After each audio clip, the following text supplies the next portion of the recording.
Hello mga ka-OFE! Wonderful greetings sa ating mga manonood worldwide. Welcome to our new segment na 9 to 5 and beyond, na kung saan tayo ay magkagantuhan and will dive into real-life experiences ng mga ate at tita ninyo dito sa OFE. Also, please don't forget to subscribe to our FB page and YouTube channel para mapanood ang iba pang mga segment natin sa OFE. So, without further ado, get ready to connect with 9 to 5 and beyond. So, magpapakilala nga lang po pala ako. Ako po si Visionary Juru. And I am Creative Comes. I'm still your sleepy Nicole. At ako ang tita ninyo na may mahinang internet, Ate Joyce. Ayan, welcome po ulit, mga ka-OFE. So, in everything that we do, palagi tayong may mga considerations when we say yes and no. Siguro may naiisip na kayo kung ano mga instances na kapag yes na yes and no na no. So, samahan niyo kami sa aming kwentuhan, naming yes I do and no thank you. So, for our first question, what makes you say no and what makes you say yes? Ikaw, Ate Juru, kailan ka nag-no and nag-yes? Ako, pag natatapakan na yung values ko. And sa akin kasi parang kapag nag-yes pa ako pero parang dehado ako. Kasi ganun talaga ang buhay, ganun ang business. Pero kapag may times na hindi na makatao yung hindi na makatao, hindi na makatao yung demands na parang sila na lang lagi yung tao sa mundo na kailangan i-prioritize, mga gano'n. So, yun, do'n na talaga nagno-no na ako. Kasi I'm a yes person kasi pero kapag nadadamay na rin siguro yung iba, kasi ako okay lang pero kung nadadamay na rin yung iba and pati sila natatapakan na rin yung pagkatao nila and all. So, do'n na ako nagno-no.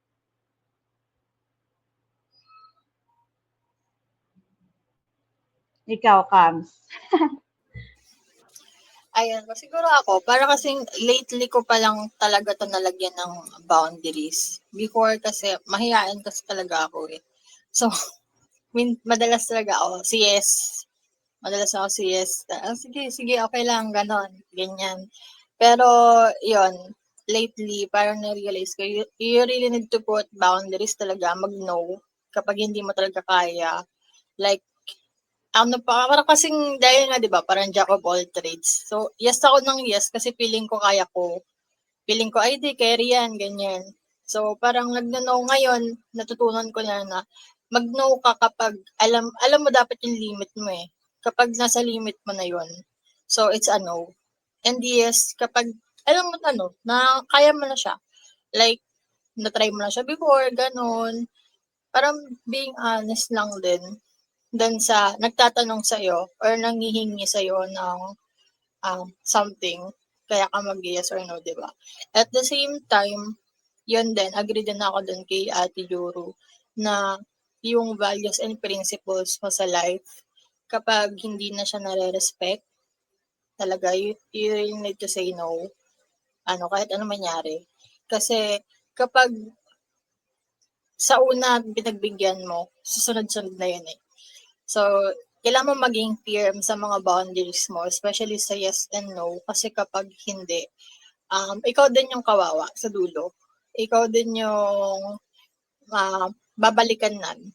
Parang ako kasi, from my experience, yes ako ng yes.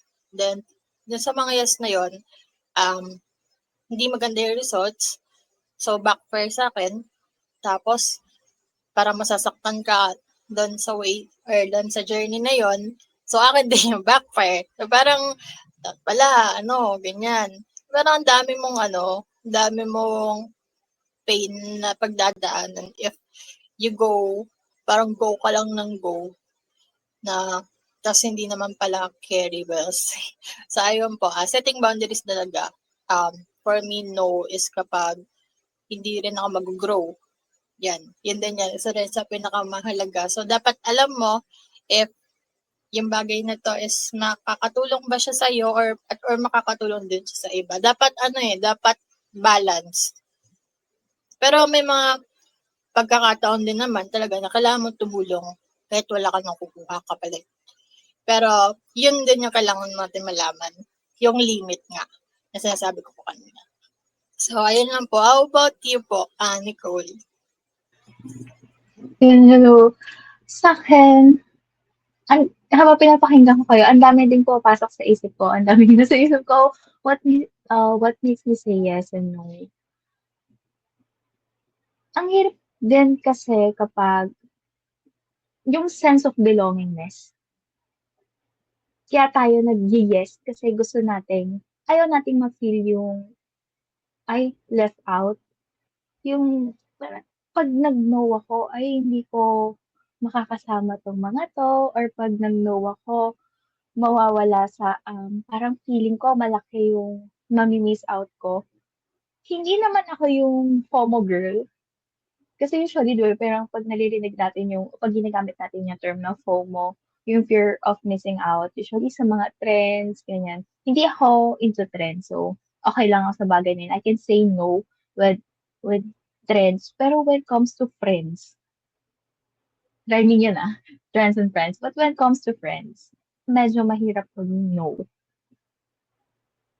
Sabi nga ni Kams, you have to be firm sa yes and no mo. Yung sa beliefs mo, align ba siya? You have to think about it Pero I think hindi siya basta-basta. Natututunan mo lang siya along the way in life na may pagkakataon talaga na matututo ka lang mag-no kasi sa kaka-yes mo, yun nga, kasi sabi ni Kams, nag-backfire na siya sa'yo.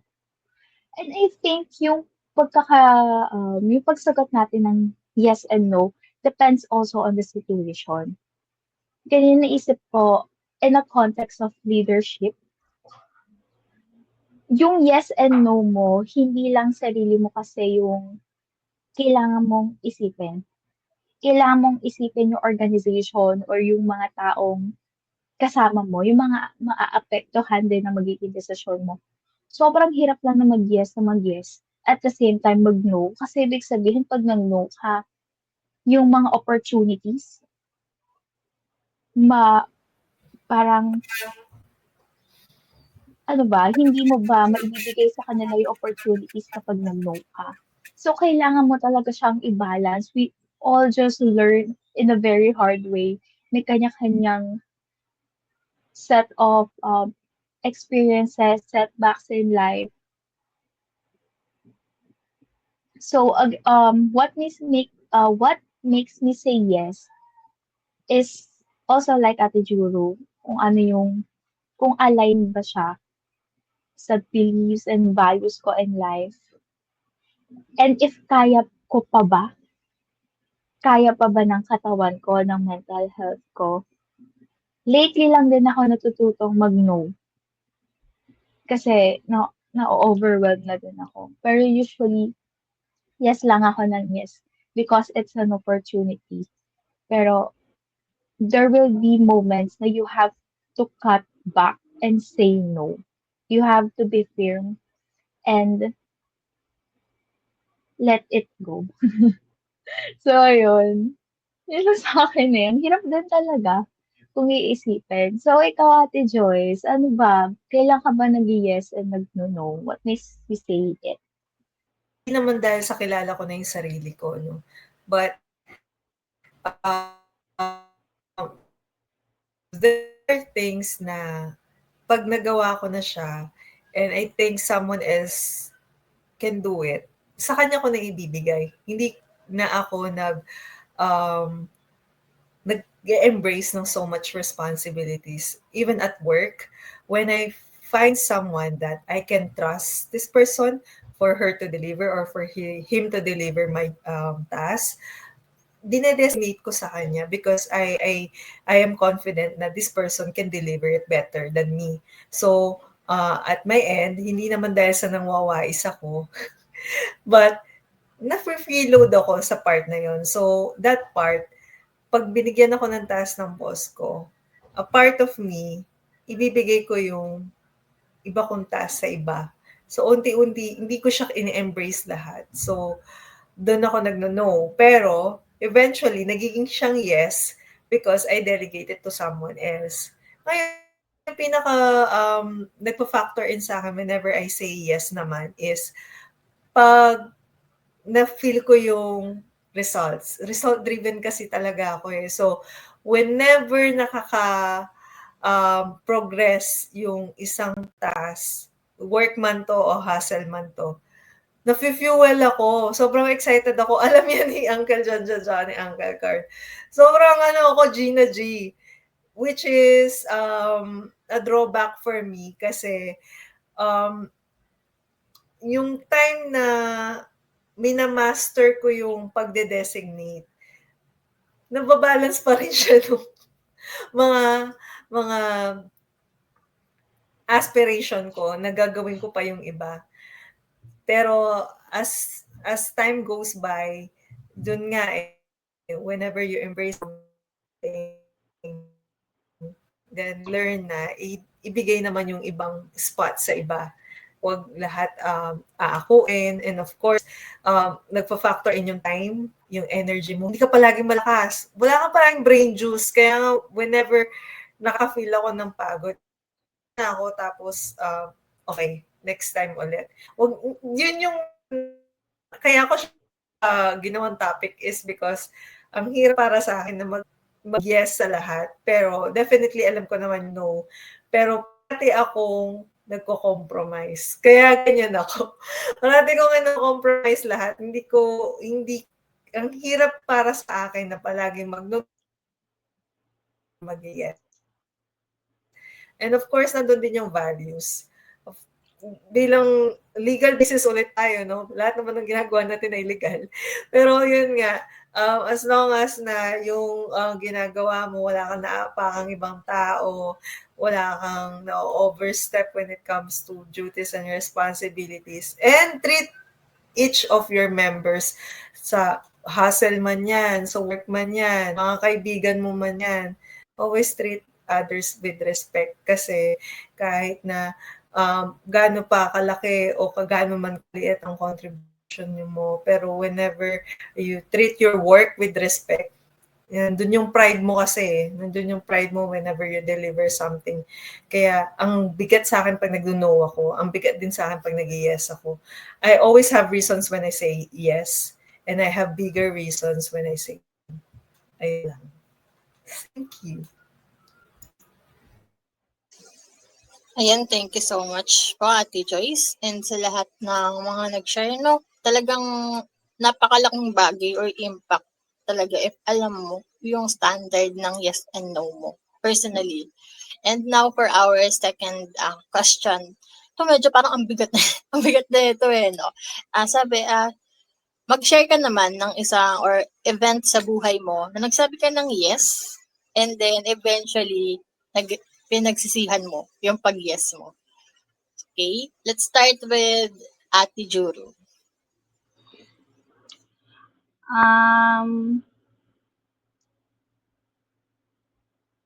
Wala eh. Joke lang.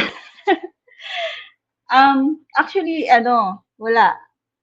Wala akong regrets sa lahat ng naging decisions ko.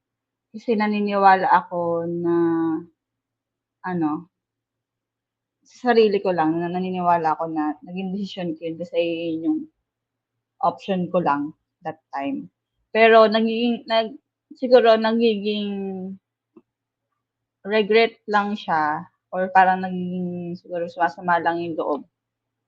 Hindi siya regret eh. Parang sama lang ng loob na bakit nangyari yun. Ganun. Kapag nga may nadadamay na iba.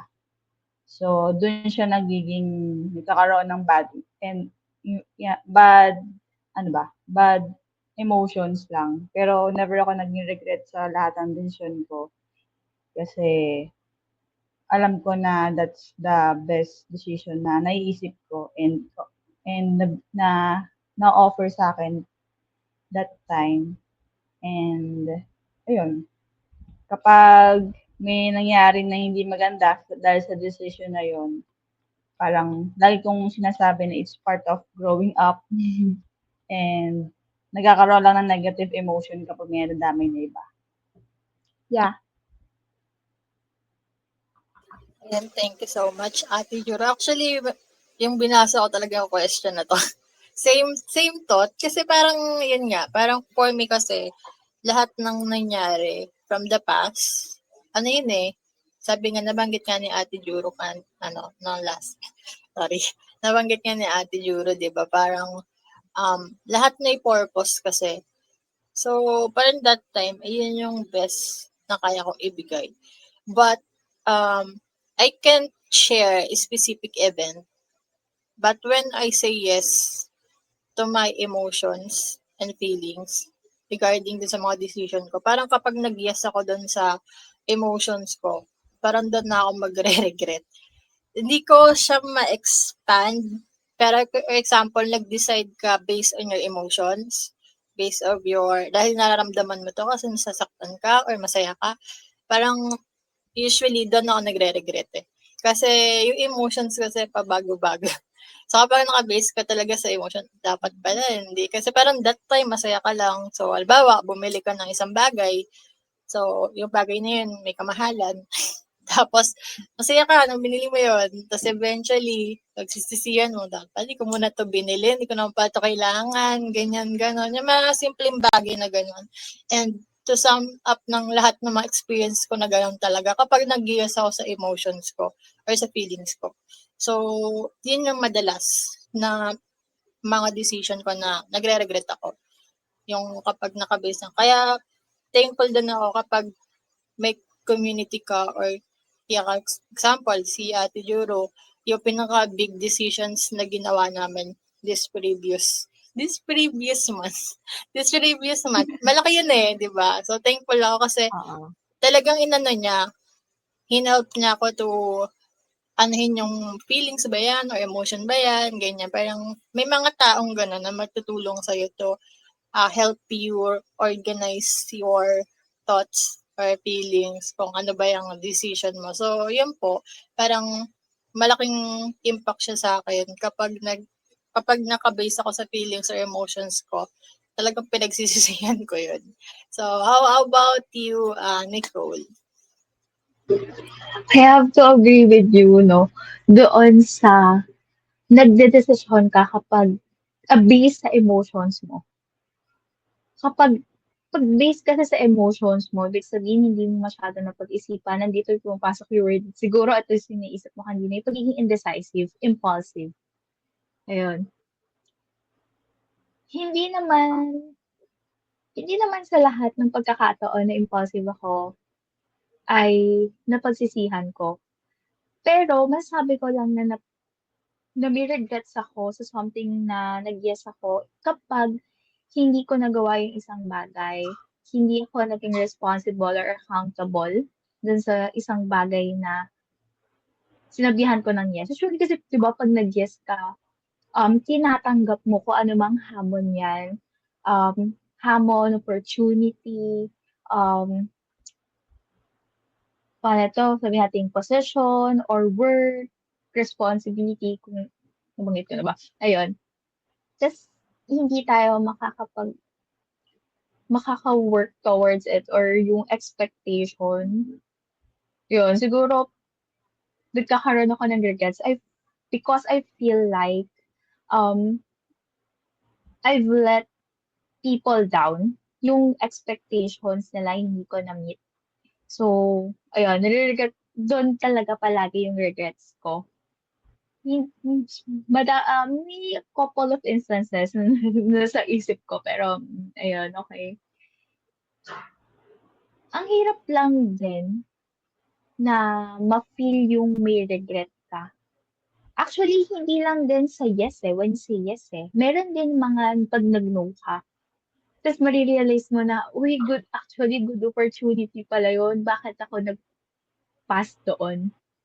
uy, sayang, ano pala. Dun kasi pag nag-no ka din kasi pumapasok yung what if. What if nag-say yes ako?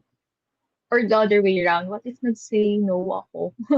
Ganyan. Pero feeling ko naman, katulad sabi ni Tams na that's the best decision that we can make at that moment of time. Yun na yun eh. Nandun yung sa period na time na yun. Minsan, parang papaisip tayo, what if? Pero kung tatanungin tayo, kung babalik pa tayo sa panahon yon, ano bang magiging desisyon natin? Usually, isipin natin yun pa rin. Same choice. Same yes and same no.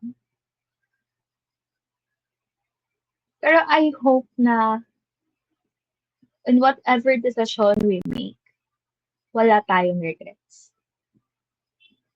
Lessons, yes, nandun siya. Pero, wala. Ang dami na sa isip ko, parang hindi ko naman sabi. Pero ayun, yun lang. Ikaw, Ate Joyce, anong matadagdag mo doon? Actually, panggulo tong tanong na to. Kasi gusto ko lang makita paano kayo mag-go around with it. So, it's not specifically something you have to say na nagsisi ba kayo sa isang decision or something. But it's mainly how you are carved as a person. Kasi each phase in your life, may level tayo ng reasoning kung bakit ka nag-decide ng ganito during that time. Bakit ka nag-yes? Kasi baka this time, nung ikaw ang humarap nung age mo na to, baka nag-no ka, di ba? But through with it, kasi kaya ka nag-yes, and eventually, kung may unfortunate thing man na nangyari of you saying yes to that, yet natuto ka. So, yung balik nun, sa'yo pa din. So, yung part of you na nag-yes ka actually is already your stand in yung pag-aalaw ng mistakes. Kasi each time na nagde-decide tayo, parati nating sinasabi, tama ba to, mali ba to? And yet, dun ka pa din natututo. Kaya this question is only panggulo. Ayun lang mga masasabi ko. Thank you! Ayan, sobrang naguluhan din ako. Anyway, sobrang broad nga yung question, pero yun nga, mapapaisip ka talaga kasi sa lahat ng aspeto kasi yun, paano nga ba? Maganda nga yung karoon ng ganong question kasi mapapaisip ka. Makakapag-reflect ka sa mga bagay na hindi mo naman nire-reflect every day. So, ayun, thank you for that wonderful question. So, sa ating third question naman is, how can you recover from each yes or no decision you make in life and stay focused? Again, defense. How can you recover from each yes or no decision you make in life and stay focused? Ako muna. Ako dito, baksak ako dito.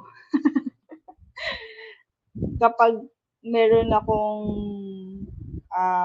decision na ginagawa, kasi nagpapanik agad ako sa result na hindi mo alam kung maganda or pangit, di ba? Pero minsan nagpapanik agad ako. Pero lately, yun nga, meron kaming decision ngayon na malaki and meron kasi ako napanood na pinapayagan niya yung sarili niya na ma-reject. Ma-reject. Parang ganon. So, gusto ko siyang itry, which is tinatry ko siya nung nag-start nga kami na nandito. Sa bagong place na nag-a-apply ako sa mga credit cards, ganyan, nagpapaturo ako sa mail kasi sa mga ganun, hindi ka naman agad na-approve. So, dun pa lang parang gusto ko siyang, yun yung ino-overcome ko ngayon. Kasi nga dati talagang hindi ako nakaka-recover pag pag meron ako ni yes or ni no, parang nagpapanik agad ako. What if, ganyan. So, hindi mo pa alam kung maganda yung resulta or what, pero nagpapanik agad ako. Pero yun nga, ang ginagawa ko ngayon to stay focused is, kaya ako naging focus sa mga result na ngayon, kung ano man yung result na yun, is dahil hinayaan ko yun sa sarili ko. So, and ini-immune ko na ang sarili ko sa no, sa rejections, ganon, sa kung ano man yung maging result, hindi na ako magpapanik kasi hinayaan ko yun sa sarili ko. And doon, nag-recover na ako kasi alam ko na sa sarili ko, I mean, parang binigyan ko na yung sarili ko ng ng allowance na kung ano man yung mangyari and all, is hinayaan ko yon, and it's God, parang hinayaan din yun ng Lord na mangyari. At kung ano man yung ibibigay ng Lord na blessing is na wala pa sa akin, is mabibigay naman yun in perfect time. In God's time. Ayun. Ikaw, Ayun po, Camille. thank you so much. Ang ganda na share ni Ate Juro, no? Parang, ito din parang how can you recover? Ako kasi medyo mahirap po mag-recover sa lahat ng bagay, hindi lang sa yes or no. Pero, ayun, kasi medyo ako, sentimental na tao. May sentimental. Parang basta parang kahit matagal na ito nangyari, nasa akin pa din yun. Hindi naman siya grudge, totally. Pero nandun pa rin talaga. So, pero itong how can I recover dun sa mga ganyan decision, parang overtime kasi, lalo na ngayon ko lang din, lately ko lang din siya nare-realize na, parang kailangan mo talagang mag-go on sa life mo, kahit anong mangyari. Tapos, ang ginagawa ko, I look back, parang tinitingnan ko yung situation before and ngayon.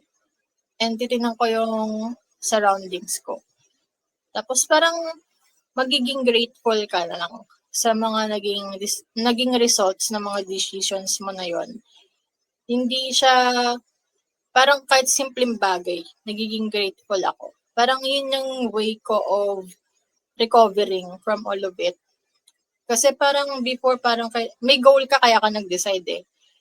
So parang gusto mo, yun yung result ng goal mo. So hindi naman sa lahat ng pagkakataon na yung goal mo is yun talaga yung nangyayari kapag nag-decide ka. So parang hirap mag-recover from that. Kasi lalo na kung one chance lang eh.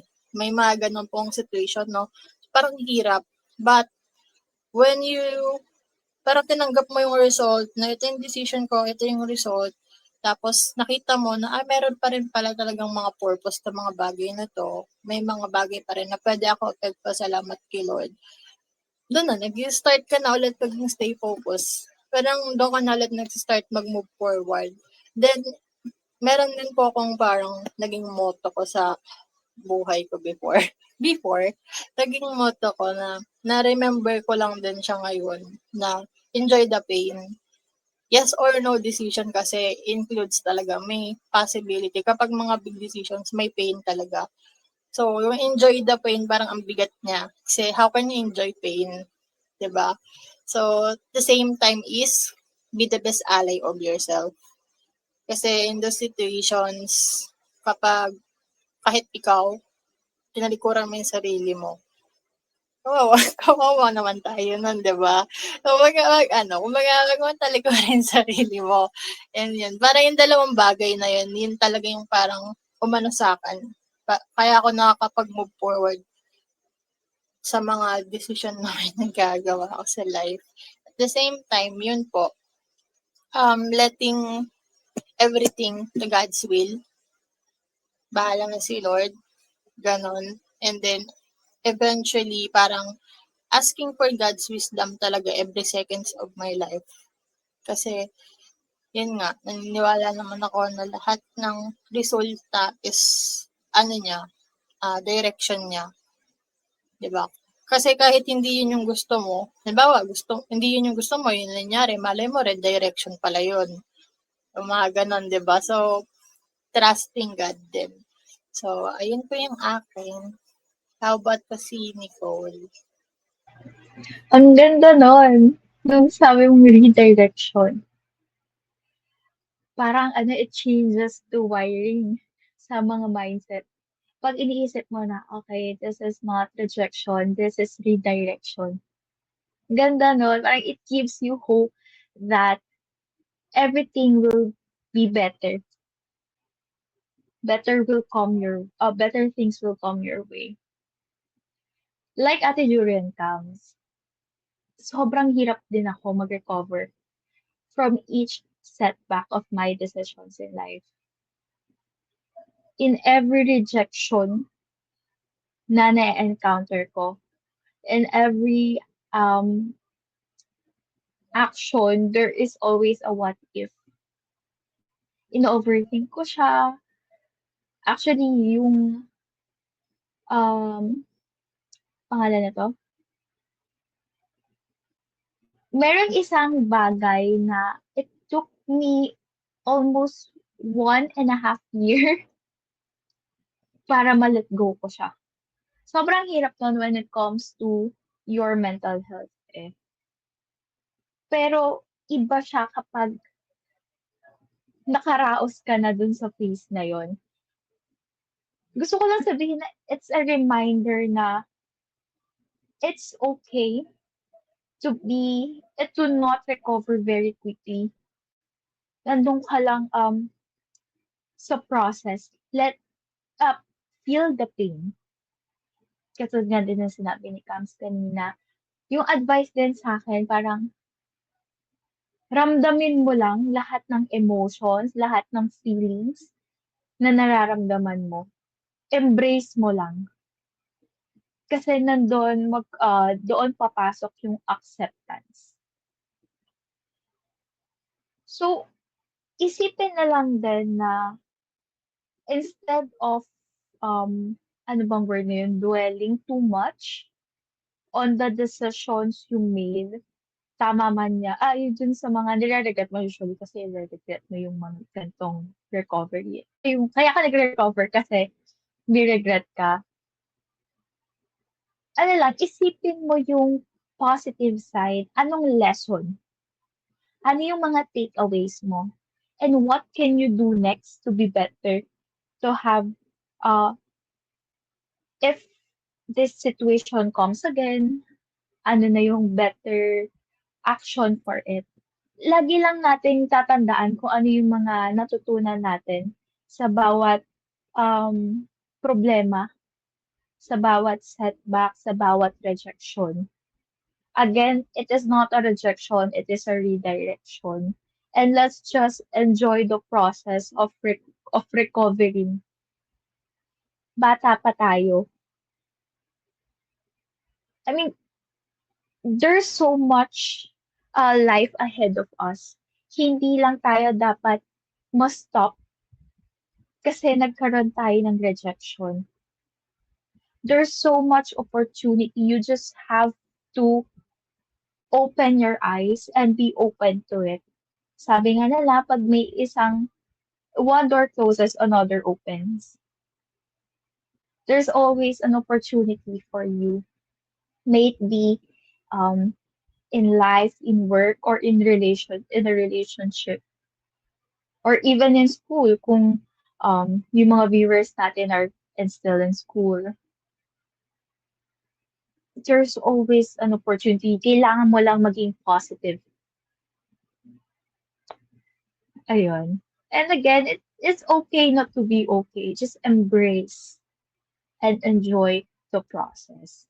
Ikaw, Ate Joyce, do you enjoy the process? How do you recover? Ang hirap maka-recover palagi. Palaging pagod ang tita. Yung recovery process ko matagal.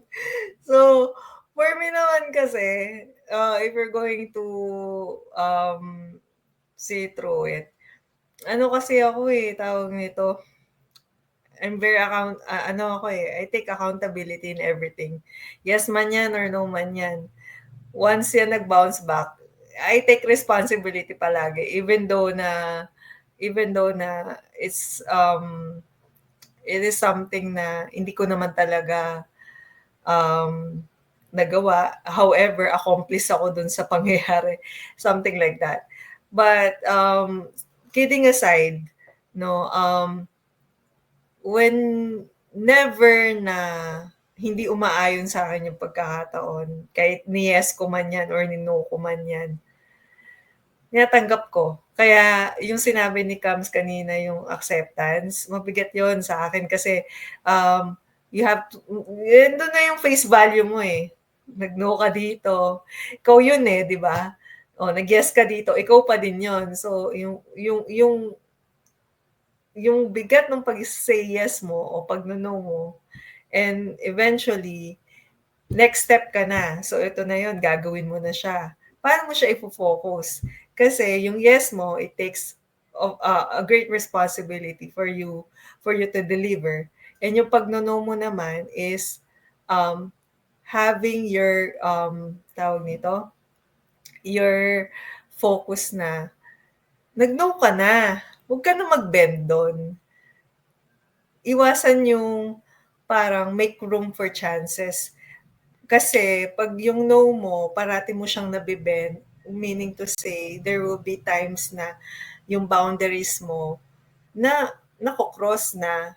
So, yung na-share kanina ni Juru, ni Kams, even Nicole, na when you're firm into something, tapos nabibend yun each time, ikaw pa rin, sa'yo pa rin nagbabounce back. So parang nangyayari, bumibigat lang sa'yo ng bumibigat. Then feeling mo tuloy, hindi ka nag-grow from there. And mahirap yun. Kaya when you say yes, take the responsibility. And when you say no, be firm. Stay ka dun sa no mo. There will be times na minsan yung no mo nagiging maybe. But that maybe, make it precious. Huwag siyang parang palagi na lang maybe. Parang nagbibigay ka ng ganyan. Ganyan. Parati siyang nandun sa 50-50. Mahirap yun. Kasi pag nandun ka na dun sa 50-50 na yan, lalagyan mo yan. Magiging siyang 100. Nagiging yes siya. So, growing old and growing up per se, magkaiba kasi yun. Meron tayong parameters when it comes to taking a leap of faith. And since our time is very limited on earth, make those time not just gold, but precious. Kasi isa lang yung binigay na buhay sa atin. So, wag nating stretch masyado yung sarili natin. So, yun. Be mindful with your yes. And of course, be responsible with your no. Ayun lang. Thank you. Ako gusto ko lang magbigay ng takeaway. So, yung title kasi natin is The Importance of Saying No and When to Say Yes. And gusto ko lang i-emphasize yung the importance of saying no. Na meron tayong consciousness na pwede pala tayong mag-say no. And when we say yes, is meron tayong responsibility and commitment kung ano yung binibigay nating or sinasabihan natin ng yes. Ayun ang takeaway ko. Kayo. Sa akin po siguro yung talagang pagiging firm at pag-set ng boundaries. Napakahalaga talaga. And tumatak talaga sa akin yung wag kang magbe-bend kapag nag-say ka na ng no. Kasi medyo po kasi ako minsan feeling ko kapag nag-no ako, nagigilty ako at some point. Ganon. Parang feeling ko, di ko to na-meet. Parang, sige na nga. Ay, ganon.